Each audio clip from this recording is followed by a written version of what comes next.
ವಿಚಾರನೇ ಹೇಳ್ತೀನಿ.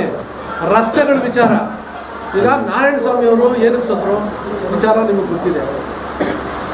ತದನಂತರ ಶಿವಣ್ಣವರು 2013ರಲ್ಲಿ ಗೆದ್ದ ನಂತರ 5 ವರ್ಷಗಳ ಕಾಲ ತಾಲೂಕಿನಾದ್ಯಂತ ಎಲ್ಲ ಹದಗೆಟ್ಟ ರಸ್ತೆಗಳಿಗೆ ಹೊಸ ರೋಡ್ಗಳು ಮಾಡಿ ಅಭಿವೃದ್ಧಿ ಪಡಿಸಿದ್ದಾರೆ. ಅದು ನಿಮಗೂ ಗೊತ್ತಿದೆ. 5 ವರ್ಷ ಕಾಲ ಯಾವ ರೀತಿ ಆನೇಕಲ್ ತಾಲೂಕಿತ್ತು ಅಂತ. ಹಳ್ಳಿಯಿಂದ ಒಂದಹಳ್ಳಿಯಿಂದ ಇನ್ನೊಂದು ಹಳ್ಳಿಗೆ ರಸ್ತೆಗಳು ಮಾಡಿದ್ರು. ಮತ್ತು ಗ್ರಾಮಗಳಲ್ಲಿರ್ತಕ್ಕಂಥ ಸಂದಿಗೊಂದಿಗಳಿಗೂ ಕಾಂಕ್ರೀಟ್ ಹಾಕಿ ಅಭಿವೃದ್ಧಿ ಪಡಿಸಿದ್ರು. 2018ರ ನಂತರ 1 ವರ್ಷ ಕುಮಾರಸ್ವಾಮಿ ಅವರು ಮುಖ್ಯಮಂತ್ರಿ ಆದರು. ಅದ ನಂತರ ತಮಗೆ ಗೊತ್ತು ಸರ್ಕಾರ ಹೆಂಗೆ ಬಿತ್ತು, ಯಾರಾದರೂ ಏನು ಅನ್ನೋದ್ರ ಬಗ್ಗೆ ನಿಮಗೆ ಗೊತ್ತಿದೆ. 19ರಿಂದ 23ರವರೆಗೂ ನಮಗೆ ಸರಿಯಾದ ಅನುದಾನಗಳು ಕೊಡಲಿಲ್ಲ. ಈ ಮಧ್ಯೆ ಮಳೆ ಜಾಸ್ತಿಯಾಗಿ 2 ವರ್ಷ ನಮ್ಮ ತಾಲೂಕಿನಲ್ಲಿ ಕೆರೆಗಳು ಕೋಡಿ ಹೋಗಿದ್ದು ನೋಡಿ ಎಷ್ಟು ವರ್ಷಗಳಾಗಿತ್ತು. ಆ 2 ವರ್ಷನೂ ಕೆರೆಗಳು ಕೋಡಿ ಹೋದ್ವು, ರಸ್ತೆಗಳೆಲ್ಲ ಕಿತ್ತೋದ್ವು. ಆಗ ನಮ್ಗೆ ಅನುದಾನಗಳು ಕೊಟ್ಟಿಲ್ಲ. ಆ 4 ವರ್ಷ ಅನುದಾನ ಕೊಟ್ಟಿದ್ರೆ ಇವತ್ತು ಈ ಪ್ರಶ್ನೆ ಉದ್ಭವ ಆಗ್ತಾ ಇರಲಿಲ್ಲ. 4 ವರ್ಷ ನಮ್ಗೆ ಎಷ್ಟು ಕುಂಠಿತ ಆಯಿತು. ಪಕ್ಕದಲ್ಲಿರ್ತಕ್ಕಂಥ ಕೃಷ್ಣಪ್ಪ ಅವ್ರ ಕಾನ್ಸ್ಟಿಟ್ಯೂನ್ಸಿ, ಇವತ್ತು ನೀವು ಅಲ್ಲೂ ಹೋಗಿರ್ತೀರ. ಅಲ್ಲಿನ ರಸ್ತೆಗಳು ಯಾವ ಥರ ಇದೆ. ಅಲ್ಲಿ ಯಮರಾಯಿನ ಫೋಟೋ ಇದೆ. BJP ಅವರು ಅವರ MLA ವಿರುದ್ಧವಾಗಿ ಇಟ್ಕೊಂಡು ಹೋರಾಟ ಮಾಡೋದಕ್ಕೆ ಅವ್ರಿಗೆ ತಾಕತ್ತಿದೆಯಾ? ಇದೆಯಾ ಅವ್ರಿಗೆ? ಸರ್ಜಾಪುರ ಬಸ್ ಸ್ಟ್ಯಾಂಡ್ ಓಡಾಡಲ್ವಾ? ಇಲ್ಲಿ ಬಂದು ಓಡಾಡೋರು ಬೆಂಗಳೂರು ಸೌತಲ್ಲಿ ಓಡಾಡಲ್ವಾ? ಆ ರಸ್ತೆಗಳು ಅವ್ರಿಗೆ ಅನುಕೂಲ ಇಲ್ವಾ? ಯಾಕೆ ಅಲ್ಲಿ ಅವ್ರ MLA ತಟ್ಟಿ ಅಲ್ಲಿ ರಸ್ತೆಗಳು ಮಾಡಿಸ್ಬಾರ್ದು? ಈ 4 ವರ್ಷ ನಮಗೆ ಅನುದಾನಗಳು ಬಂದಿಲ್ಲ. ಈಗ 23ರಲ್ಲಿ ಮತ್ತೆ ಕಾಂಗ್ರೆಸ್ ಗೌರ್ಮೆಂಟ್ ಬಂದಿದೆ. ನಿಮಗೆ ಗೊತ್ತು, ಫ್ರೀ ಬೀಸ್ಗಳು ಎಲ್ಲ ಜನಗಳಿಗೂ ಅನುಕೂಲ ಆಗೋ ರೀತಿಯಲ್ಲಿ ಕೊಡ್ತಾ ಇದ್ದಾರೆ. ಅದಕ್ಕೆ ಸುಮಾರು ಬಂಡವಾಳ ಅದಕ್ಕೆ ಆ ಕಡೆ ಡೈವರ್ಟ್ ಮಾಡಿದ್ದಾರೆ. ಈಗ ಅಟ್ ಪ್ರೆಸೆಂಟು ಈಗ ಚಾಲ್ತಿಯಲ್ಲಿರೋವು ಮತ್ತೆ ಪ್ರಾರಂಭ ಆಗಬೇಕಾಗಿರೋ ಪಟ್ಟಿ ನಾನು ಹೇಳ್ತೀನಿ. ಈಗ ಪ್ರತಿ ಊರಿಗೂ 50 ಲಕ್ಷ ರೂಪಾಯಿದಂತೆ 100 ಕೋಟಿ ರೂಪಾಯಿ ಅನುದಾನ ರೆಡಿ ಇದೆ. ಕೆಲಸ ಪ್ರಾರಂಭ ಮಾಡಬೇಕು. ಮತ್ತು ಮುಖ್ಯ ರಸ್ತೆಗಳಿಗೆ 100 ಕೋಟಿ ರೂಪಾಯಿ, PWD ಇಲಾಖೆಯಿಂದ 45 ಕೋಟಿ ರೂಪಾಯಿ ಇವೆಲ್ಲ ಮಂಜೂರಾಗಿದೆ. ಕೆಲಸ ಪ್ರಾರಂಭ ಮಾಡಬೇಕು. ಮತ್ತು SCP TSP ಇಂದ 10 ಕೋಟಿ ರೂಪಾಯಿ, ಹೆಬ್ಬಗೋಡಿ, ಬೊಮ್ಮಸಂದ್ರ, ಚಂದಾಪುರ ಪುರಸಭೆಗಳಲ್ಲಿ 194 ಕೋಟಿ ರೂಪಾಯಿ UGD ಕಾಮಗಾರಿ ನಡೀತಾ ಇದೆ. ಆಮೇಲೆ ದೊಮ್ಮಸಂದ್ರದಲ್ಲಿ ಸರ್ಕಾರಿ ಆಸ್ಪತ್ರೆಗೆ 100 ಬೆಡ್ಗಳ ಸರ್ಕಾರಿ ಆಸ್ಪತ್ರೆಗೆ 37 ಕೋಟಿ ರೂಪಾಯಿ ದಿನೇಶ್ ಗುಂಡೂರವರು ಆರೋಗ್ಯ ಸಚಿವರಾಗಿದ್ದಾಗ ಅವರೇ ಬಂದು ಪೂಜೆ ಮಾಡಿ ಕಾಮಗಾರಿ ಪ್ರಗತಿಯಲ್ಲಿದೆ. ಆ ಭಾಗಕ್ಕೆ ಒಂದು ಸರ್ಕಾರಿ ಹಾಸ್ಪಿಟಲ್ ಬೇಕಾಗಿತ್ತು. 100 ಬೆಡ್ ಹಾಸ್ಪಿಟಲ್ ಕಾಮಗಾರಿ ನಡೀತಾ ಇದೆ. ಆಮೇಲೆ ಇಲ್ಲಿ ಇಗ್ಳೂರ್ ಹತ್ರ ESI ಆಸ್ಪತ್ರೆ 260 ಕೋಟಿ ರೂಪಾಯಿದು. ಯಾರಿಂದ ಬಂತು ESI ಆಸ್ಪತ್ರೆ? ಇವತ್ತು ನಮ್ಮ ಸಂಸದರಾಗಿದ್ದಾರಲ್ಲ ಡಾಕ್ಟರ್ ಮಂಜುನಾಥ್ ಅವರು, ಅವ್ರು ತಂದ್ರ. DK ಸುರೇಶ್ ಅವರು, ನಮ್ಮ ಶಿವಣ್ಣವರು ತಂದಂಥ ಒಂದು ಯೋಜನೆ ಅದು. ಇವತ್ತು ಅದು ಪ್ರಗತಿಯಲ್ಲಿದೆ ಕಾಮಗಾರಿ. ಅದು ಪೂರೈಸಿದ್ರೆ ಎಷ್ಟು ನಮ್ಮ ತಾಲೂಕಿಗೆ ಉಪಯೋಗ ಇದೆ, ಜನಕ್ಕೆ, ಕಾರ್ಮಿಕರಿಗೆ ಎಷ್ಟು ಅನುಕೂಲ ಇದೆ. ಇವೆಲ್ಲ ಇಂಥ ವಿಚಾರಗಳನ್ನ ಇಟ್ಕೊಂಡು ಮಾತಾಡೋದಕ್ಕೆ ಇವ್ರಿಗೆ ಆಗ್ತಾ ಇಲ್ಲ. ಆಮೇಲೆ ಆನೇಕಲ್ಲು ಇಂಡ್ಲವಾಡಿ ಅಂತಾರಾಷ್ಟ್ರೀಯ ಕ್ರಿಕೆಟ್ ಕ್ರೀಡಾಂಗಣ ರೀಸೆಂಟಾಗಿ ಪೂಜೆ ಮಾಡಿದ್ದಾರೆ. ಇವತ್ತೊಂದು ಕ್ರಿಕೆಟ್ ಕ್ರೀಡಾಂಗಣ ಬರುತ್ತೆ ಅಂದರೆ ಅದು ನಮ್ಮ ತಾಲೂಕಿಗೆ ಒಂದು ಹೆಮ್ಮೆ ಅಲ್ಲ. ಆನೇಕಲ್ ಅನ್ನೋ ಹೆಸರು ಇಡೀ ವರ್ಲ್ಡಲ್ಲಿ ಪ್ರಚಲಿತಕ್ಕೆ ಬರುತ್ತೆ. ಯಾವ ಯೋಜನೆಗಳು ಇವೆಲ್ಲ ಸಣ್ಣ ಪುಟ್ಟ ಯೋಜನೆಗಳಲ್ಲ. ಇವತ್ತು ಬೆಂಗಳೂರು ನಗರ ಜಿಲ್ಲೆಯಲ್ಲಿ, ಗ್ರಾಮಾಂತರ ಜಿಲ್ಲೆಯಲ್ಲಿ ಸುಮಾರು ಶಾಸಕರುಗಳಿಗೆ ನಮಗೆ ಬಂದಿಲ್ವಲ್ಲ ಈ ಕ್ರೀಡಾಂಗಣ ಅಂತ ಪಾಪ ಅವರೇ ಪಶ್ಚಾತ್ತಾಪ ಪಡ್ತಾ ಇದ್ದಾರೆ.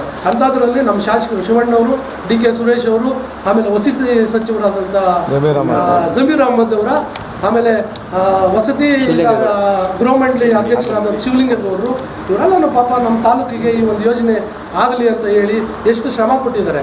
ಇವು ಕಣ್ಣು ಕಾಣಿಸಲ್ವಾ? ನಾಳೆ ದಿವಸ ಅಲ್ಲಿ ಕ್ರಿಕೆಟ್ ಸ್ಟೇಡಿಯಂ ಆದರೆ ಎಲ್ಲರೂ ಮುಂಚೆ ಟಿಕೆಟ್ ತಗೊಳ್ಳೋದಕ್ಕೆ ಇವ್ರು ಇರ್ತಾರೆ. ಯಾರು ಆಪಾದನೆಗಳು ಮಾಡ್ತಾರೆ ಅವ್ರು ಇರ್ತಾರೆ. ಇವತ್ತು IPL ಮ್ಯಾಚು ಯಾಕೆ ಗುಜರಾತ್ಗೆ ಹೋಯ್ತು? ಹೆಸರು ಮಾತ್ರ ಕಾಂಗ್ರೆಸ್ ಅವರು ಟಿಕೆಟ್ ಕೇಳಿದ್ರು ಅಂತ. ಅದ್ರ ಹಿಂದೆ ನೋಡಿದ್ರೆ BJP ಅವ್ರ ಪಟ್ಟಿನೇ ದೊಡ್ಡದೈತೆ ಟಿಕೆಟ್ ಕೇಳಿರೋದ್ರಲ್ಲಿ. ಮತ್ತೆ ಆನೇಕಲ್ ಟೌನು ಪೈಪ್ಲೈನ್ ಕಾಮಗಾರಿಗೆ 90 ಕೋಟಿ ರೂಪಾಯಿ ಇವೆಲ್ಲ ಅಪ್ರೂವಲ್ ಆಗಿದೆ. ಕೆಲಸಗಳು ಪ್ರಾರಂಭ ಮಾಡ್ತಾರೆ. ಆಯ್ತಾ? ಇವಾಗ ಗುಂಡಿ ವಿಚಾರಗಳು ಅಂತ ಹೇಳಿದ್ರಿ. ಈ ಗುಂಡಿಗಳು ಏನು ಮಾಡೋದು? ಮಳೆಗಳು ಬಂದಾಗ ತಾಲೂಕಲ್ಲಿ ಮುಂಚೆ ಸಣ್ಣ ಲಾರಿಗಳು, ಟ್ರ್ಯಾಕ್ಟರ್ಗಳು ಓಡಾಡ್ತಾ ಇದ್ವು. ಇವಾಗ ದೊಡ್ಡ ದೊಡ್ಡ ದೈತ್ಯ ಲಾರಿಗಳು ಬರ್ತವೆ. ಅದಕ್ಕೆ ಕಡಿವಾಣ ಹಾಕೋರು ಯಾರು? ಮರಳು ಲಾರಿಗಳು, ಜಲ್ಲಿ ಲಾರಿಗಳು ಬೆಂಗಳೂರಿಗೆ ತಮಿಳ್ನಾಡು ಕಡೆಯಿಂದ ಬರ್ತೈತೆ. ಇರೋ ಲೆಕ್ಕದಲ್ಲಿ ತಮಿಳ್ನಾಡು ವೆಹಿಕಲ್ಸ್ಗಳು ಈ ಕಡೆ ಬರೋಂಗಿಲ್ಲ, ಎಲ್ಲ ಅತಿ ಬೆಲೆ ಕಡೆ ಹೋಗ್ಬೇಕು. ಬಟ್ ಎಲ್ಲ ಪ್ರಭಾವಿಗಳು ಎಲ್ಲ ಪಕ್ಷದಲ್ಲೂ ಇದ್ದಾರೆ. ಅವರೆಲ್ಲರೂ ರೆಕಮೆಂಡ್ ಮಾಡ್ಕೊಂಡು ಹಿಂಗೆ ಬರ್ತಾರೆ, ಟೌನ್ ಒಳಗಡೆ ಬರ್ತಾರೆ. ಹೊಸ ಪೊಲೀಸ್ ಇಲಾಖೆಗೆ ಎಲ್ಲ ಅಧಿಕಾರಿಗಳಿದ್ದಾರೆ. ತಾಲೂಕು ಆಡಳಿತ ಇದೆ, ಪೊಲೀಸ್ ಅಧಿಕಾರಿಗಳಿದ್ದಾರೆ. ಈಗಾದ್ರೂ ಟೌನ್ ನಲ್ಲಿ ಕಂಟ್ರೋಲ್ ಮಾಡಿದ್ರೆ ಒಂದಷ್ಟು ರಸ್ತೆ ಇರುತ್ತೆ ಸರ್. ಪದೇ ಪದೇ ಆರೋಪ ಬರೋದು, ಕೊನೆಯದಾಗಿ ಬರೋದು ಆರೋಪ ಯಾರೇ ಮಾಡಿದ್ರು ಮಾಧ್ಯಮದವ್ರು ಬರೀಲಿ ಅಥವಾ ಬಿಜೆಪಿ ಅವ್ರು ಬರೀಲಿ, ಸಾರ್ವಜನಿಕರು ಬರೀಲಿ ಸರ್, ಕೊನೆಗೆ ಹೇಳೋದು ಶಾಸಕರ ಮೇಲೆ ಹೇಳ್ತಾರೆ. ಅದ್ರ ಬದಲಾಗಿ ಈಗ ರಸ್ತೆ ಮಾಡಿದ್ದೆಲ್ಲ ಹಾಳಾಗೋದು ಬಂದು ಒಂದು ರಸ್ತೆನ ಸಂಪೂರ್ಣ ಒಂದ್ಸರಿ ಸರಿಪಡಿಸಿ ಗಾಡಿಗಳನ್ನು ಬರೋದಕ್ಕೆ ಕ್ರಮ ಕೈಗೊಳ್ಬೋದಲ್ಲ ಸರ್?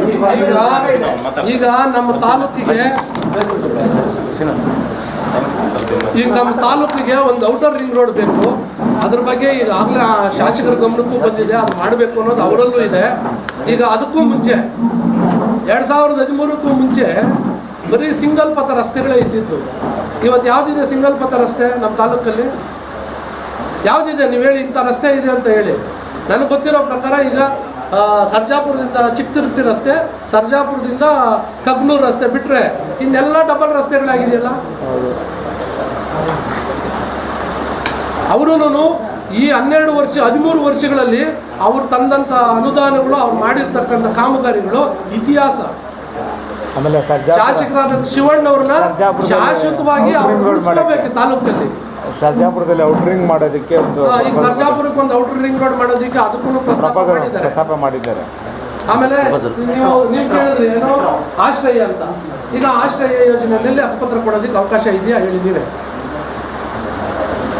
ಆಶ್ರಯ ಬದಲೇ ಈಗ ರಾಜೀವ್ ಗಾಂಧಿ ವಸತಿ ನಿಗಮ ಅಂತ ಮಾಡಿರೋದು. ಯಾಕೆ? ಉದ್ದೇಶ ಇಷ್ಟೇ. ಈಗ ಒಬ್ಬರಿಗೆ ಒಂದು ಸೈಟ್ ಕೊಡೋ ಜಾಗದಲ್ಲಿ ಆ ಸೈಟ್ ಅಲ್ಲಿ ಬಹುಮಹಡಿಗಳು ಕಟ್ಟಿದ್ರೆ 5-6 ಜನಗಳು ಕೊಡ್ಬೋದು ಅನ್ನೋ ಒಂದು ಯೋಜನೆ. ಆಶ್ರಯ is nothing but housing board. ಆಮೇಲೆ ಅದರಲ್ಲೂ ಆಶ್ರಯದಲ್ಲಿ ಮುಂಚೆ ಆಶ್ರಯದಲ್ಲಿ ಸೈಟ್ಗಳು ಮಾಡಿದ್ರು, ಆಶ್ರಯದಲ್ಲಿ ಹಕ್ಕುಪತ್ರಗಳು ಕೊಡ್ತಿರ್ಲಿಲ್ಲ 2013ವರೆಗೂ ಸುಮಾರು ಕಡೆ.